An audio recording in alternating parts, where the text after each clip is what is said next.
Je me promène dans la plus belle avenue de Bruxelles, le goulot de l'avenue Louise, et je ne m'en lasse pas. Cela fait plusieurs années que je passe ici 2 fois par jour et chaque vitrine est un éblouissement. Je mange des yeux tous ces produits de luxe. Les boutiques de vêtements offrent au regard les marques les plus prestigieuses. On est dans les années 60s et l'opulence commence à s'étaler en plein jour. Le choc visuel vient de la différence entre ce que l'on voit déambuler dans la rue et ce que l'on voit dans ces vitrines de grand luxe. Actuellement, la différence n'existe plus. Pourquoi? Parce qu'on a installé une sorte de nivellement par le bas. Ben oui, tout le monde se ressemble. Les riches s'habillent comme les pauvres. Parce qu'au moins ça fait brancher, ça fait décontracter. Ouais, ça fait Paris rive gauche. Et s'habiller pour sortir le soir, oh là là, c'est d'un beauf. Oh, donc on ne s'habille plus. Alors qu'à la fin des années 50, il y a de vraies élégantes qui viennent faire leurs emplettes dans les beaux quartiers. Et c'est un réel plaisir de contempler cette foule multicolore aux effluves de Chalimard. Nous sommes assis, mon ami René et moi, à la terrasse du plus bel établissement. Eh bien, cela nous arrive quelques fois par jour de grand soleil. Voilà, on se commande un thé parce que ça fait plus chic. Et on se la joue à faire les artistes avec nos cartons à dessin déposés à côté de nos pieds. On rêve d'exposer nos œuvres picturales dans l'une des plus prestigieuses galeries de la ville. Mais celle-ci n'accroche à ces cimaises que des valeurs sûres et de préférence des valeurs étrangères. Donc on a vraiment peu de chance, mais néanmoins on rêve. Sans le savoir, nous absorbons cette manne esthétique qui va nous conditionner tout au long de notre vie. C'est une fois de plus, bien sûr, le grand débat entre l'inné et l'acquis, oui. Mais personnellement, je suis convaincue qu'avoir passé 5 ans en contact journalier avec ce qui se fait de plus branché par les créateurs de tous bords, y compris le cinéma d'art et d'essai, y compris le théâtre intimiste, les expositions, etc., eh bien, a fait de moi quelqu'un de différent. Je suis convaincue de cela. Notre prof d'histoire de l'art y a beaucoup contribué aussi. C'est une femme hors du commun. Le contact qu'elle a avec ses élèves est inversement proportionnel à la richesse de son savoir. Elle nous ignore totalement. Même elle nous méprise. Si elle connaît notre nom, c'est par la force des choses, mais certainement pas par sympathie. Quand elle nous donne cours, elle s'exprime avec les coins de sa bouche qui s'étirent vers le bas, comme si elle suçait un citron. C'est sa façon, elle, de nous maintenir à distance, de marquer une certaine différence sociale, oui. Elle était faite pour devenir prof de faculté, mais la vie en a décidé autrement. Alors c'est sans enthousiasme qu'elle vient gagner son pain dans une école d'enseignement supérieur. Bark. Elle commençait son cours de manière abrupte, sans un bonjour, sans un regard. Mais dès qu'elle entrait dans sa transe culturelle, eh bien nous entrions en léthargie sous son charme. Pendu à ses lèvres. Son cours d'histoire de l'art était éblouissant de savoir, de rebondissement, de liens culturels et d'introspection émotionnelle.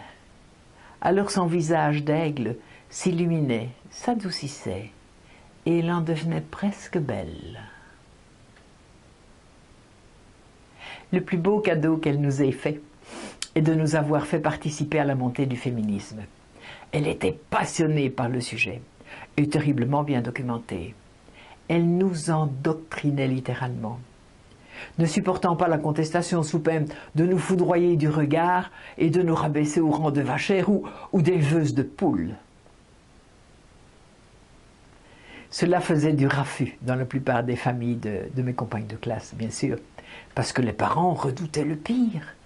Mais qu'est-ce qu'on était en train de mettre dans la tête de leur fille? Oh là là!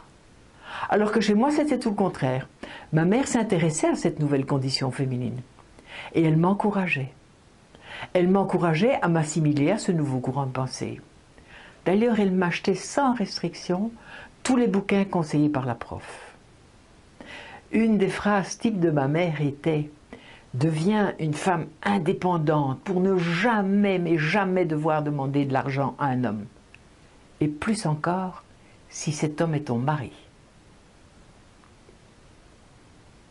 Eh bien, c'est ce genre de phrase qui a installé le socle de ma personnalité.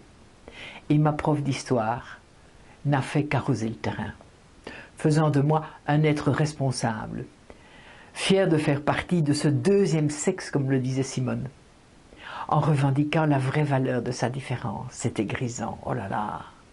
On avait envie de monter aux barricades et de crier dans la rue pour mettre en évidence ce que nos mères avaient l'habitude de dissimuler par conditionnement et beaucoup par ignorance. On refaisait le monde dans des discussions sans fin. Nous étions les porteuses d'une nouvelle pensée. Cela amusait beaucoup les garçons un petit peu basiques, installés dans leur statut de puissance invulnérable. Ouais. Mais par contre, les garçons un petit peu plus évolués, eh bien, pouvaient manifester un certain intérêt, à condition que de ne pas trop les chatouiller dans leur certitude, et de leur accorder le dernier mot. Et oui, cela ne s'est pas fait en un jour, et il a fallu souvent mordre sur sa chic, car le discours n'est pas toujours en phase avec la réalité de la vie. Quand j'ai commencé à fréquenter les garçons d'un peu plus près, je me suis rendu à l'évidence que revendiquer la valeur de sa différence n'empêche pas la crise de panique du 28e jour du mois, si rien ne se déclenche. Toutes les filles de cette époque étions dans ce conflit paradoxal. Notre cerveau était capable d'assumer nos responsabilités liées à notre indépendance de fraîche date, oui, mais notre corps n'avait pas les moyens physiques ou chimiques d'assumer de tels engagements. On baignait dans le néant de la contraception. Seule existait la méthode Ogino, qui affirmait que la température de la femme augmentait d'1 demi-degré en période fertile. Eh bien, autant repérer un goujon parmi 50 tablettes. Moi, je n'y suis jamais arrivé. Entre les cours et durant les interruptions, nous échangions entre nous bon nombre d'informations, de recettes, de petits trucs. Évidemment, nos mères étant plus incultes que nous dans ce domaine, on ne pouvait pas compter sur leur soutien. Pour celles qui avaient la chance d'avoir une mère ouverte aux nouveautés, eh bien les rôles étaient inversés, car c'est la fille qui instruisait la mère et c'est la mère qui posait les questions idiotes. De bouche à oreille, j'avais appris qu'un préservatif féminin venait d'être inventé, mais on n'était pas sûr de pouvoir se le procurer. Il se vendait discrètement derrière les comptoirs, et seules quelques pharmacies avant-gardistes étaient supposées en avoir. Je me souviens avoir traversé Bruxelles, mais dans tous les sens, avec ma 2 chevaux, oui, pour visiter les pharmacies mentionnées, afin de me procurer le fameux diaphragme. Mais c'était déjà une bouffée d'oxygène contre les angoisses mensuelles. Mais il faudra attendre 1967 pour que la contraception par la pilule ou le stérilet soit autorisée et permette aux femmes d'avoir enfin le contrôle de leur vie. Nous sommes en 1963, 3 mois avant la fin de mes études, et je me réveille un matin avec le cœur à l'envers et une forte envie de vomir. Oh là là, ce n'est pas le moment. J'ai des examens préparés, ainsi que mon mariage qui est prévu fin juillet. J'ai déjà commencé à gonfler, mon visage se boursoufle. Mes seins sont à vif, le frottement du satin du soutien-gorge sur mes seins me fait serrer les dents. Non, non, non, non et non, je ne suis pas prête. Je ne veux pas passer à côté des choses que j'ai à vivre pour le moment, parce que ces choses-là ne se reproduiront plus. Alors j'annonce la nouvelle à mon futur mari. Et bien qu'il reçoit cela avec un doute dans le regard. C'était sa manière à lui d'évincer le problème, de s'en laver les mains. Évidemment, dit-il, c'est un problème de femme, qu'est-ce qu'on y peut, nous? Qu'est-ce qu'on peut y faire, nous les hommes? Voilà, nous, on a d'autres chats à fouetter. Mais ça, c'est un regard qui ne s'oublie pas. Ce regard, il s'est gravé dans ma mémoire. Et mon intuition me fait présager que le doute pourrait vraiment s'installer si l'embryon que je porte venait à ressembler plus à sa mère qu'à son père. Comme les tests ADN n'existent pas encore, je ne pouvais pas prendre le risque de commencer une vie de couple, baignée dans la suspicion.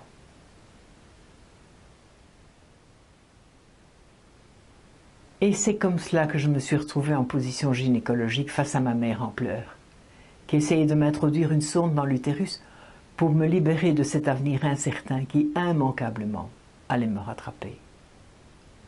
Ce fut un moment insoutenable émotionnellement, car je comprenais enfin toutes les angoisses et les souffrances de cette femme qui m'avait abandonné par 2 fois. Non pas parce qu'elle ne m'aimait pas, mais parce qu'elle n'arrivait plus à assumer sa condition de femme dépendante du bon vouloir de l'homme, et socialement emmurée dans une responsabilité qu'il lui fallait assumer seule et en silence.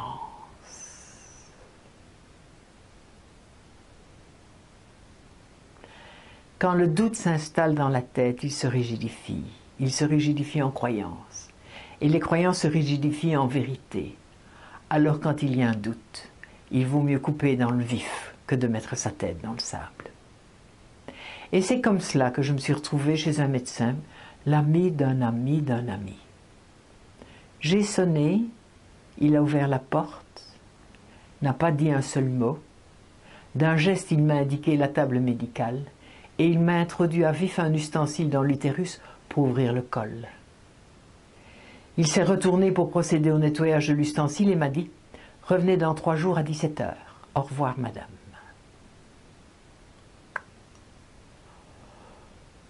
Je suis partie et je me suis retrouvée toute bête dans la rue en serrant mon ventre. Je venais de vivre 10 minutes qui n'avaient pas le droit de citer dans ma mémoire. Ça ne pouvait pas avoir eu lieu.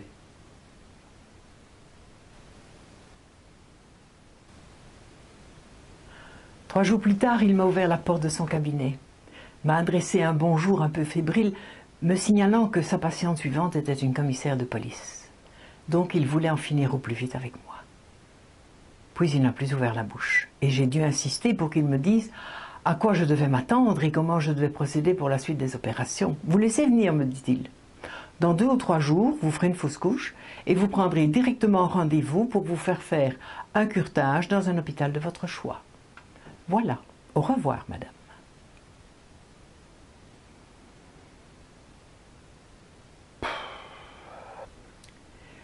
Je me tords dans mon lit. Ma mère pleure sur la condition féminine. Elle me tient la main. Je la trouve touchante et je commence à lui reconnaître des qualités. Puis une forte poussée me coupe en 2. Elle précipite un vase entre mes cuisses et une sorte de matière noire s'échappe de mon corps, dans une odeur viscérale. Ma mère va vers la salle de bain avec le vase. Elle en revient quelques minutes après et me dit « C'était un petit garçon. » On s'effondre toutes les 2 dans les bras l'une de l'autre et je reconnais l'odeur de quand j'étais petite. Et cela me fait du bien. Merci, maman.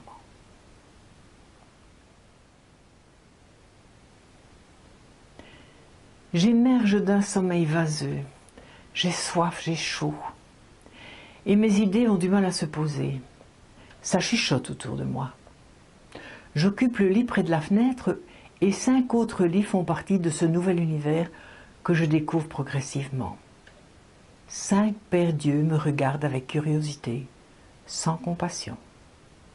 Je suis la bannie de la chambrée, celle qui n'a pas voulu assumer le fruit de son plaisir. Et durant 3 jours, personne ne m'adressera la parole. Et je passerai le plus clair de mon temps tourné vers la fenêtre avec le drap remonté jusqu'aux oreilles. Je ne sais plus très bien qui je suis. J'ai la conviction que ma présence parmi ces nouvelles accouchées n'est pas un hasard. C'est une sorte de punition, de descente dans les abîmes de la honte, imposée par une société hypocrite. Mais j'ai par bonheur la visite hebdomadaire de ma mère, pour me réconforter et me permettre de me reconnecter à mon identité. Pour me dérider, nous parlons des préparatifs du mariage qui aura lieu dans 3 semaines. Et une question s'impose à moi. Vais-je épouser un homme qui n'est pas venu me soutenir dans cette épreuve qui nous concernait tous les 2 et qui n'a même pas pris la peine de téléphoner pour prendre de mes nouvelles? Vais-je vraiment l'épouser? Mais c'est trop tard. C'est trop tard pour tout remettre en question. J'ai 21 ans. J'ai mon diplôme en poche. La vie est devant moi. Et les faire-part sont envoyés. Alors vamos. Vamos a la vida. Vamos.